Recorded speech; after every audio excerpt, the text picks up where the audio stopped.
Point of order, Mr. Bitter. I'll withdraw my motion and let Mr. Genos get back to filibustering a bill that apparently he supports. Mr. Genius, continue, please. Thank you, Chair. Thank you, Chair. The member is completely mischaracterizing events, but I will explain why. Chair. Okay. I have moved a motion. Was the motion heard, or should I reread the motion because there was a little bit of. Read it again, please. Right. So the motion is that the committee resume debate on the report from the subcommittee on agenda procedure and the amendment that Mr. Genos provided that once debate has been resumed, Mr. Caputo be deemed to have the floor. And I am very much interested in what Mr. Caputo has to say on this. But I'm going to make a few comments about what the subcommittee on agenda procedures report is because this is a time where conservatives believe it is.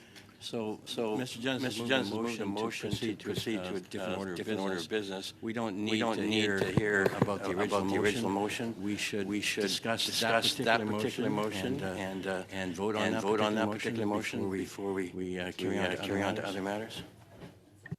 Thank you, Mr. Genius. Mr. Genius, you were going to read your motion. Could you read it out loud, please, for us? Sure. Sorry. I'm happy to do that again, and then I'll proceed to respond to what was a substantive, but not I think order-related issue raised by Mr.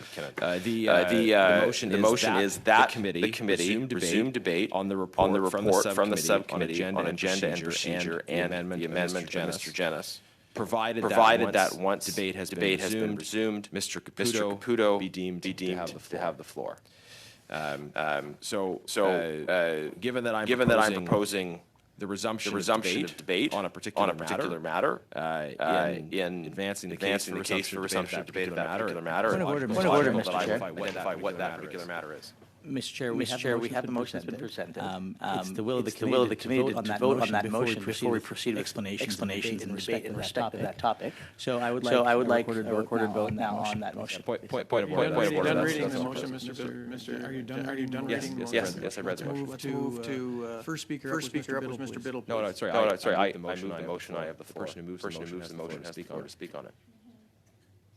Mr. Biddle's welcome to speak next. At your discretion. Thank you, Chair.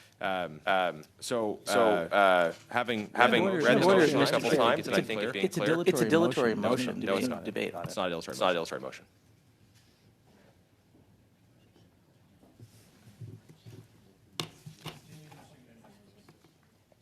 Thank you very much, Chair. Having read the motion, I think having committee members understand that it's a substantive motion. I am proposing that we resume consideration of another matter, and so of central importance to that argument for why we should resume consideration of another matter, because I think the nature of that other matter. So I would now like to speak to the matter of the amendment and why I think it is important for the committee to resume its consideration of it. So at the last meeting, we were presented with the seventh report of the subcommittee on agenda and procedure. This is, as most members here will know, a way that committees often seek to shape their future business. It's through a report of a subcommittee on agenda and procedure that makes certain recommendations about how the committee undertake its business going forward. And conservatives proposed an amendment to that subcommittee report. Conservatives proposing how we believe the committee should approach the unfolding of its business in the days ahead. Now, unfortunately, we were not even able to read that amendment before the committee adjourned. And I understand there were. Take this for me. Point of order, Chair. There were Point of order. This won't be long. I'm just looking at our witnesses who are here for Bill S210. So I'm just wondering if Mr. Genuous can give us an indication as to whether the witnesses should remain. Will we eventually get to them? Because I don't want to waste their time any further. Thank you. So, Chair, my view is that the way this committee should proceed is that we deal with matters of the agenda first. My view is also that it's highly inappropriate to have government officials invited before the sponsor of the bill. Point of order, Mr. Chair. I'm just responding to the point of order. So my view is When someone says point of order, just stop. Mr. Chair, I think it's important. But the point of order is that this is a misrepresentation and therefore unparliamentary. The sponsor of the bill were invited. The sponsor of the bill, the senator, was present last meeting. We were unable to get to that witness due to the shenanigans of member opposite. And it would be important for the record to be clear on this, and for you as the chair to ensure that the record is clear, such that aspersions cannot be cast in respect of the way in which our wonderful clerk and others run this committee and ensure that folks are invited. All right, that was not a point of order, but I'll respond to it substantively. What happened the last meeting was that the witnesses were here. Senator Bill Duchesne was here, who I'm very interested in hearing from. We proposed an amendment to the subcommittee report on agenda and procedure based on our proposal for how we should go forward. That was being translated, and then we were interrupted with a vote and adjourned the meeting. Mr. Nur Mohammed, I think maybe I'm not sure if he was here. If he followed some of the procedural things that were happening. But regardless, I do believe it is proper for committees to attend to matters of the agenda before beginning to book witnesses on a study that is in the agenda. You'll notice in reference to the proposed amendment to the agenda, we have not proposed any change in the first or second item as it relates to the study of Bill S-210. The amendments we're proposing to the agenda in terms of programming the committee's agenda going forward, they deal with other matters that are very important to us. And then at a certain point, we think it's important to make a stand. And I can speak to some of the other items, but I do want to particularly highlight what is our priority. And if government members want to reflect on what concessions they're willing to make in terms of the agenda of the committee, it's important for us then in the context of establishing kind of what our priority is. Because one of the proposed additions to the subcommittee on agenda and procedures report is that the draft report on the transfer of Paul Bernardo be immediately distributed to committee members, and that notwithstanding any other items mentioned, with the exception of testimony by ministers, the committee not hold any other hearings or present any reports to the House until the committee has completed and presented its report to the House on the Bernardo prison transfer. So here's the context of this. It is always in every committee I've been a part of that committees understand their role as being to gather information and to report that information to the House. The committees become experts in particular policy areas. They study those policy areas, and then they provide advice to the House, which likely leads to a government response. Sorry. Yeah. I just want to ensure that you realize that the subcommittee did adopt the amendment, right? So. You said something there a couple minutes ago that said there was further discussions, but the subcommittee did adopt the report. All parties. So the process is the subcommittee considers a report. The report is referred to the main committee. The subcommittee cannot bind the main committee. So the main committee considers its. You're saying that we didn't adopt it, but we had a full majority to adopt it. That's all I just want to clear the record. Yeah, Chair, if there's a misunderstanding here, let me be very clear about what I said, or at least what I meant to say. That the role of the subcommittee is to consider matters of agenda and procedure and refer its determinations to the main committee. But the role of a subcommittee is not to bind a committee anymore. The committee can bind the House. So the process then is that this committee receives the subcommittee report. It considers it and may make changes to it. If the views of everyone point of order, properly Mr. Chair. reflected, then Point of order, Mr. Nahum. As you rightly note, the subcommittee report was adopted by the subcommittee. It is a matter of practice for the full committee to adopt the report. There is majority support for the report from the subcommittee. I'm sorry that Mr. Genis's feelings may be hurt that he didn't get his way and that he wants to persist in moving on with this and filibustering a bill that he purports to care about, which for those that are interested in knowing is about access to young person having access to explicit content on the internet, which he purports to care about. So if that is indeed the case, and we believe that there is majority support for the report, which was passed by the subcommittee, then Mr. Jenner should have no problem putting that subcommittee report to a vote in this committee right now and moving on so we can get on with the business of listening to these witnesses who have taken time out of their day again to be with us. Or do Conservatives want to tell Canadians what they do, which is simply waste resources, as they did in the House yesterday, simply waste resources of officials, and simply sit here trying to waste everybody's time while there's important committee business and important business of passing legislation, discussing and debating legislation to be done. Ahmed? Continue.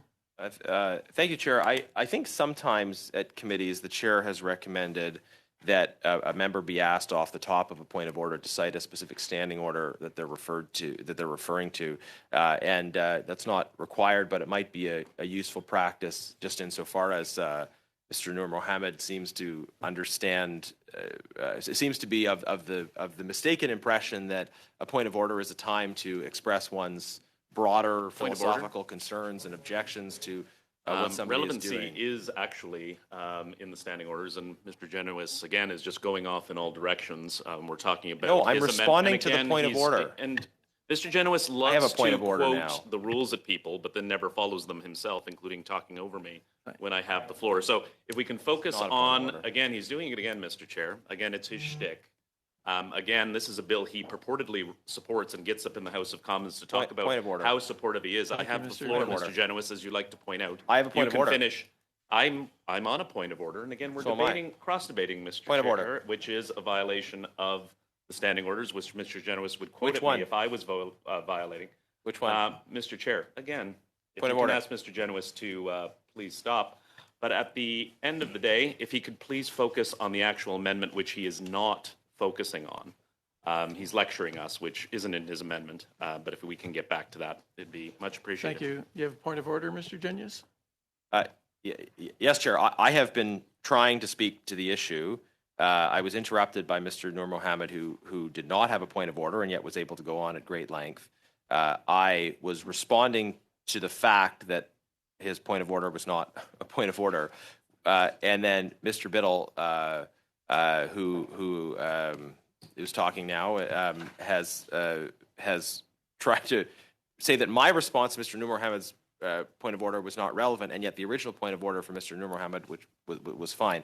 I'm very keen to just get back to what I was saying. Mr. Genius? Yeah. Just what you're doing is exactly what you're accusing them of doing, and they're doing the same to you. So let's get back to the... Fantastic. Thank you. We might not be agreed on everything, but we're agreed on that. So I also have a point of order. Oh, okay, of course. Sorry, I didn't see you, Mr. McKinnon. Go ahead. I'm appreciative that Mr. Genesis has moved that we proceed to a different order of business. I would love to vote on that. Mr. Genesis wants to talk about the amendment, not the motion he's just made. And I'd love to hear those arguments once we get to that point. But until that point, I think we could vote, discuss a specific request to move to a different order of business and perhaps vote on that so that we can carry on with things in due course. I also find it a little bit puzzling that Mr. Genis is speaking of the importance of sticking to an agenda when he is going out of his way to breach the agenda for this meeting. So,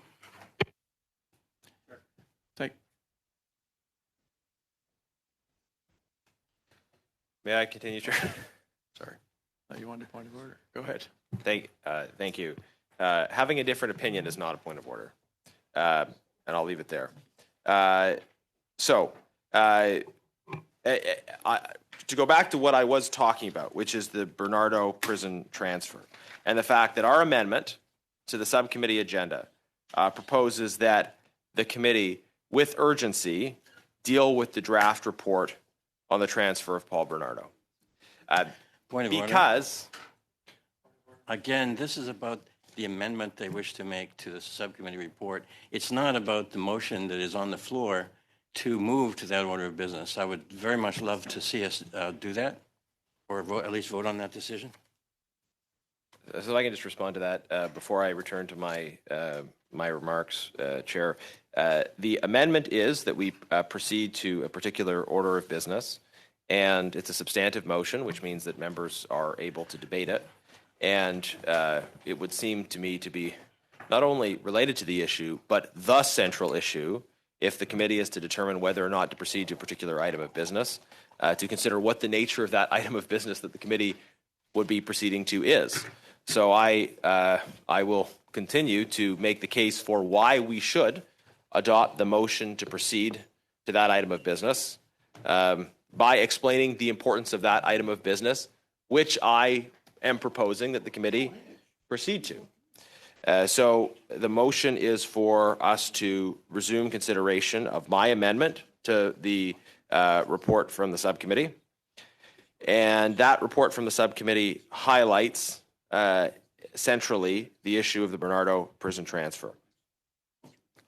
And members will recall back in the fall, Conservatives insisted that families of the victims of Paul Bernardo be heard on the issue of the prison transfer.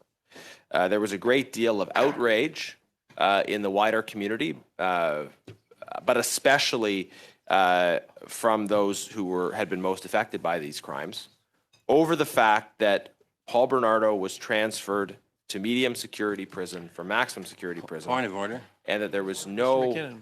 Again, relevance, please. This is not pertaining to the motion before us. Yes, it is. This is the motion before us. The motion before us is to proceed to a specific order of business. Yeah, and that specific order of business is about the Bernardo transfer. Through the chair, we've had this discussion. Mr. McKinnon, did you finish? Yes. Thank you. For now. I'm sure I'll have more opportunities. Mr. Genius? Yeah. You want a point of order? Let's keep it official. May I respond to that point of order? Oh, you want a point of order? No, thanks. Let's keep it going. Mr. Genius, please. Hey, thank you, Troy. To Mr. McKinnon, there is nothing more relevant in a discussion of proceeding to an order of business than describing the nature of that order of business. There is no possible way to be more relevant than to talk about what exactly I'm talking about, which is why it's important for us to proceed to the order of business that I've proposed the committee proceed to. As I was saying, back in the fall, the Conservatives and Conservatives alone took the position of insisting that the families of the victims be heard from about the impact of this prison transfer on them, on their communities, on how it had changed their lives. And at the time, we did use all of the procedural tools available to us, not because we enjoy the use of procedural mechanics as an end in and of themselves, but rather because this was the only and necessary means to ensure that Canadians who had been brutalized by the actions of this criminal were able to have their day in Parliament, and that we could hear and make recommendations to the House of Commons about possible changes to the prisoner transfer rules that respond to the experiences and the insights of these families. Now that is the purpose for which parliamentary committees exist, to hear and receive information, to be within the broader community of parliamentarians, experts in particular policy areas, but then to share that knowledge back with the broader deliberative assembly that is Parliament. Point of order, so Mr. Chair. So that those insights can be used. Since Mr. Genius is keen to know which specific point of order I'm referring to, it's the point of order that deals with repetition of points. Mr. Genius has now made this point for a third time in this diatribe, so perhaps the chair might ask him to either move along to a different point or ask somebody else on the speaking order to speak. Thank you, Mr. Navid. Mr. Genius, please stick to the topic. Thank you. Thank you, Chair. I have not repeated myself. Maybe if only a little bit to respond to repeated comments by my colleagues, to repeat refutation of points that have been remade by my colleagues opposite. I would just respectfully suggest to them that it's probably in their interest to actually hear out the arguments and engage with them, rather than think that they're going to throw me off with these repeated points of order, because they will not, and their colleagues have found the same. The purpose of committees, just to briefly sum up, is to inform the deliberations of the House, not to simply inform the small group of members that are on the committee. Therefore, it is the normal and proper thing in every case for a study to lead to a report to the House. After, in the fall, we took the clear, firm, principled position that the families had to be heard from. Point of order, and after Mr. Chair. we used all of the tools. This is now the 5th time that Mr. Genuis has made the same point. And I'm going to keep counting. Which point have I repeated? So, if the chair would... Yeah. Thank you, Mr. Nahav. Mr. Genuis, it is relevant to what he's saying. You're actually repeating yourself about what the committee structure is supposed to do and report back to the House. Could you just move on from that, please? Yeah. No, if that point is clear, but I just keep getting interrupted kind of mid-sentence.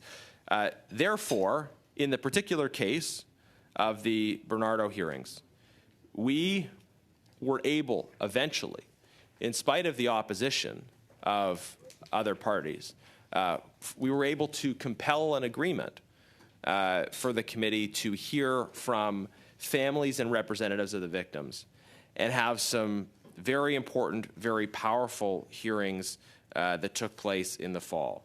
And people came here to be heard with the expectation that what they shared would lead to action.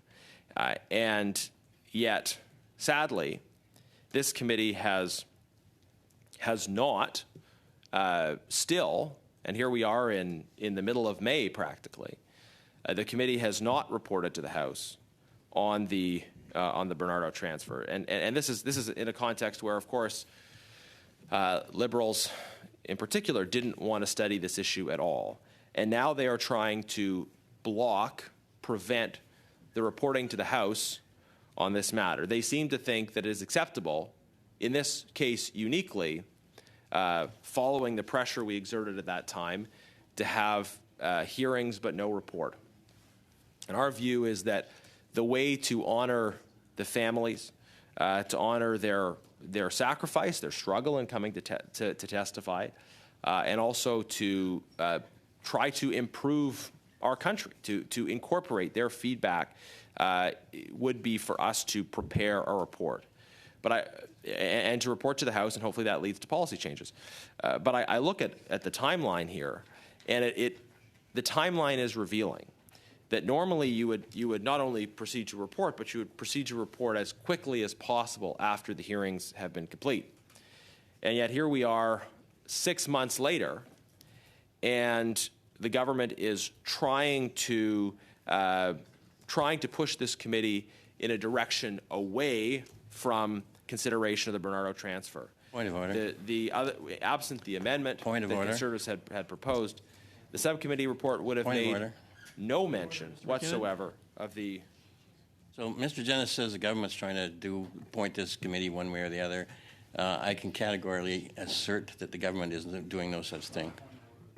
Thank you. Mr. Genuis, continue, please. Thank you, Chair. Perhaps I'm under the misapprehension that there's some representatives of PMO or the House Leader or the Whip's office sitting behind the member who are providing some direction in the execution of the government's members' activities in this committee. If there are no such members in the room, then perhaps that direction takes a different form. But I will add, of course, that wasn't the point of order. Now, back to the issue of the agenda and of the Bernardo transfer as it relates to the agenda. The agenda proposed from the subcommittee as one fundamental problem makes absolutely no mention of that report on the Bernardo transfer. From what I understand, the report is ready. Point of order.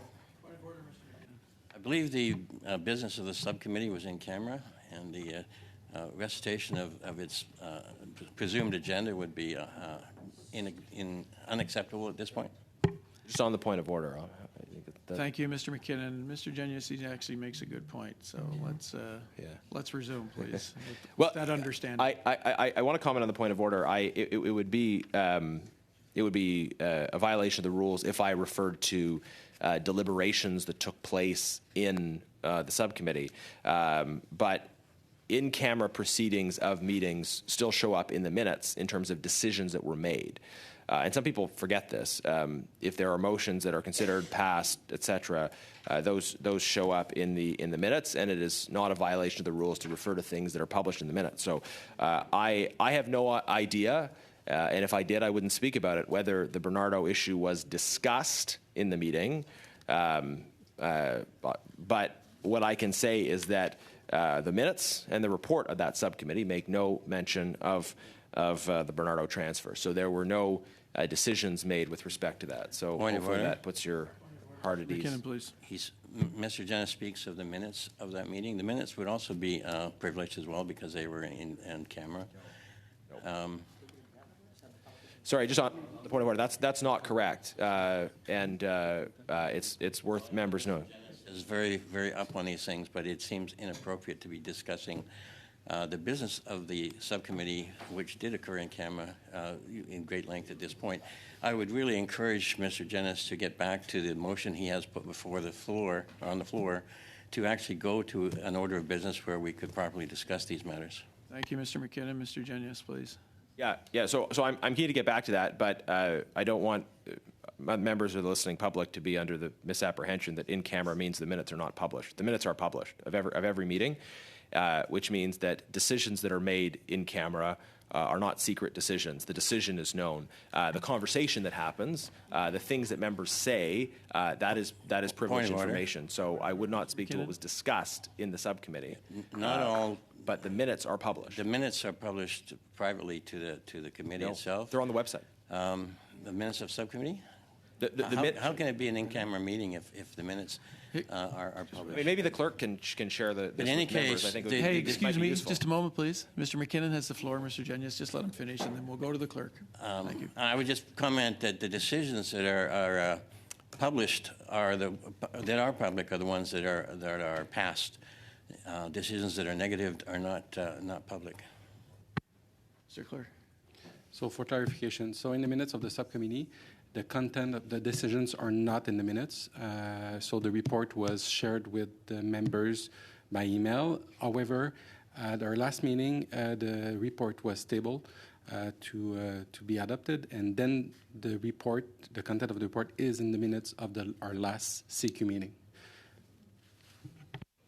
So Chair, from what I understand, the minutes are public. The minutes would show the subcommittee adopted its report, but it doesn't have the content of the report. In the same way that if a committee adopts a substantive report, on a particular issue, the whole report doesn't appear in the minutes. It appears in the minutes that the report was adopted, and then the report is seen once it's tabled in the House. You are right. However, when a committee meeting like here is making decision, it will be, even though it's in camera, after the minutes will show the decisions. But for a subcommittee, since it's rolled towards the main committee, those decisions made in camera are not in the minutes of the subcommittee, but they appear right when they are moved during the regular committee meeting. Okay, that's very interesting. I didn't know that. I didn't know the subcommittee had different rules. In any event, though, in this case, of course, the subcommittee report is public because it's in the meeting minutes from Monday. Get back to the original, please. Happy to. That was interesting, though, Clerk. Thank you. It's something I didn't know. Okay, so the point is, though, the Bernardo prison transfer, which we are able to talk about, which is a matter of public discussion, and it is a matter of public record. Now that the subcommittee report was made public when it was moved at the last meeting, it is a matter of public record that the subcommittee report contained no mention of the completion of the report on the Bernardo transfer. Mr. Chair. Mr. Mohammed. Mr. Genuis just said that the contents of the subcommittee report were made public. Does that not run contrary to what the clerk just said? And if he wishes to discuss that, why don't we take this in camera? Mr. Genius, just wait. There's a question to the clerk. Go ahead, clerk. Please, the content of the report is now public because it was moved at our last committee meeting by the chair to be approved, and then there were debates. So it's in the minutes of the content of the report is now public. But it's public. Did you understand? Since So the contents of the subcommittee report are now public, Yes. and the deliberations that he just noted in the minutes are public. Not the deliberations. So you're saying the minutes are public. So I want clarity, because what we heard is that the minutes and the report are public. If that is correct, we've seen the report, but we've not seen the minutes. So if he's referring to the minutes, then those should never have been made public, correct? Well, the minutes are public. It's the script, the blues of the meeting are not public because it was in camera for the subcommittee. So there's difference. So the minutes are referring to the decisions made by the subcommittee and also the committee. But for a subcommittee, we don't put the decisions in the minutes. They go forward through a report to the main committee. Because it seems we're treading pretty close to where what happened in the subcommittee in details can be discussed. And that's fine. If that's what Mr. Jennings would like to do, perhaps we could take that conversation in camera. So if I can just be clear, I was not at the subcommittee meeting. I do not know what was discussed. My only knowledge of what happened at the subcommittee is based on the now publicly available, published in the minutes of Monday's main committee meeting report. And that report from the subcommittee to the main committee contains certain recommendations about the agenda of the committee going forward. I could not speak of other matters from the subcommittee because I was not there. Order. Ms. Michaud, please. I only know what's... Merci, Monsieur le Président. Thank you, Mr. Chair. Monsieur Dennis told us that he wasn't there for the subcommittee, so I think he could maybe stop talking about what was said or not. I was there. I'm here for the SECU meeting and the subcommittee meeting. I've been there for 4 years. We always work with consensus. If something is not in the report from the subcommittee, it's because subcommittee members decided not to include it. There is a vice chair from the Conservative Party. He was there. If something is not in the report, it is because he agreed that this should not be discussed in the subcommittee report. I can understand that conservatives are not necessarily happy with what their vice chair has done. This is not my problem. This is not the committee's problem. This is the subcommittee's problem. If they want to amend something from the subcommittee's report, this is not our problem. We have decided to talk about the agenda once we went through everything that's on it. From what I've understood with the amendment, they have decided not to amend the first two items that refer to S210. So it seems like the Conservatives agree on debating this bill. They might have changed their mind, but I would suggest that we could go to S210. I know that there is some time allocated in the second hour to talk about committee business, so I think that in order to respect everyone here and the members from the subcommittee that agreed on this agenda, I think we could go back to today's agenda and vote on this motion. That way we could be able to ask questions to our witnesses that are here to talk about S210. Thank you, Ms. Michaud. I'm going to make a recommendation, and I'm looking down at the witnesses who are sitting through this, and I'm wondering if it would be agreeable with the committee to release the witnesses and move to in camera to discuss the subcommittee. No? Okay. Yeah, Chair, I don't want to move to in camera. Mr. Genius, continue, please. Please try to stay on topic. Thank you. Yeah, thank you. I will say, Chair, I have the floor, and I haven't been able to get barely a word in a sort of cohesive way because of all the sort of absurd points of order. Given these interruptions, I think it would be reasonable to release the witnesses. I just do not want us to go in camera. I think this is a point of order, discussion that Mr. we Chair. need to have publicly. Point of order, Mr. Mohammed. We didn't have a ruling on Madame Michaud's request to you. I think it'd be important for the committee to understand how you intend to rule on the request that Ms. Michaud has made, which I think is not only a very valid one, but I think one which would be beneficial to not just the function of the committee. As somebody who served with her on this committee year and a half, 2 years ago, when a lot of things got done, as Mr. Shipley will well remember, working cordially and properly. It'd be great for us to hear from these witnesses that are here. I think, frankly, also be good for the mental health of many of the members on this committee to be able to move to what we're actually here to do. I'll just proceed, given that I have the floor. No, he has not responded to my point of order. Thank you, Mr. Mohammed. Mr. Mohammed, he did have the floor, so I have to let him continue. Yes. Yes, but I'm coming back to him first. Thank you, Mr. Mohammed. Thank you. Thank you. Thank you, Chair. So just to say to Ms. Michaud's point, if there is agreement of the committee, I think given the interruptions and given the nature of the direction of this, I think it would be reasonable to release the witnesses. But if somebody doesn't want that to happen, that's fine too.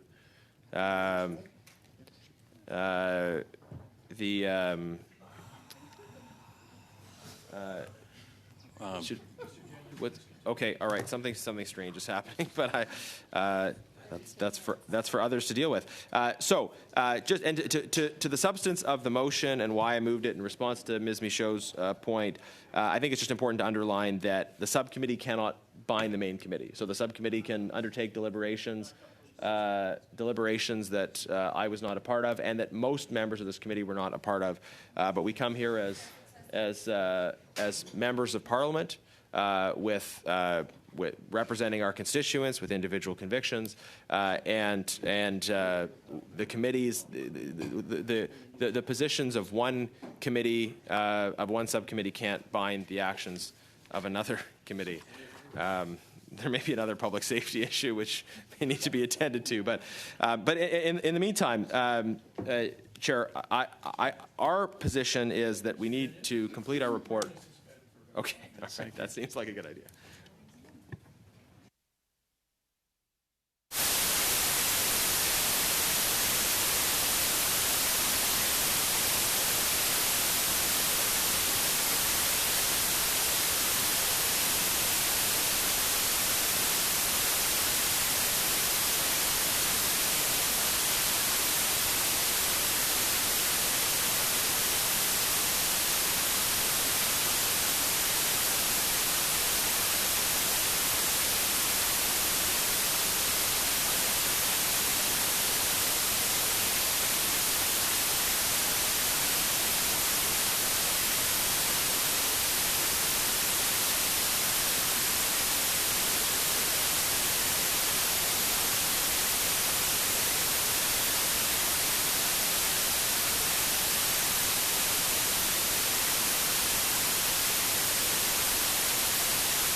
Mr. Genius, you have the floor. Thank you, Chair. I hope that after that cool down, we'll have a chance to put the substantive points on the record with limited interruption. I want to read into the record a letter from Tim Danson, who's a representative of the families of the victims, to frame our view on why it is important for us to not only have heard from the families and their representatives, but also to turn that testimony into... Again, not relevant to the motion before us. The motion before us is to go to a specific order of business so that we can discuss these very items. If it's a point of order. Do you want a point of order? Well, I believe I'm entitled to respond to the point of order. Am I not? He raised a point of order. Yes. Okay. Thank you, Mr. Chair, and there's certainly a wide latitude when it comes to relevance, and the reason for attending to a specific piece of business is itself relevant as to whether or not we should attend to that business. So in my view, the issue of relevance is misguided. Thank you. Thank you. Point of order? Point of order, Mr. McKinnon. I don't think the issue of relevance is ever misguided. Thank you, Mr. McKinnon. Mr. Genius, continue, please. Yeah, the principle of relevance is important. It is possible for it not to be applicable in a particular case, I think, and that is this particular case. Since the item of business we're proceeding to is about the prison transfer, and our position is that we will insist that those families, their testimony be honored with a substantial report to Parliament. That is our firm line, and it's important for all members to know this. That when we've taken the time to have these hearings with the families and their representatives, the committee must report to the House, so members can reflect on whether or not they will permit that to happen and the consequences of that. We will insist that the work done on the Bernardo transfer lead to a report to the House. And at this point, having the government members, at least, sit on this issue for months and months and months since the fall, we are insisting on that as part of our amendment to the subcommittee agenda, which I am proposing that we proceed to. Rappel au règlement, Chair, Monsieur le Président. Thank you. Point of order. Thank you, Chair. I just want to clarify what I said before.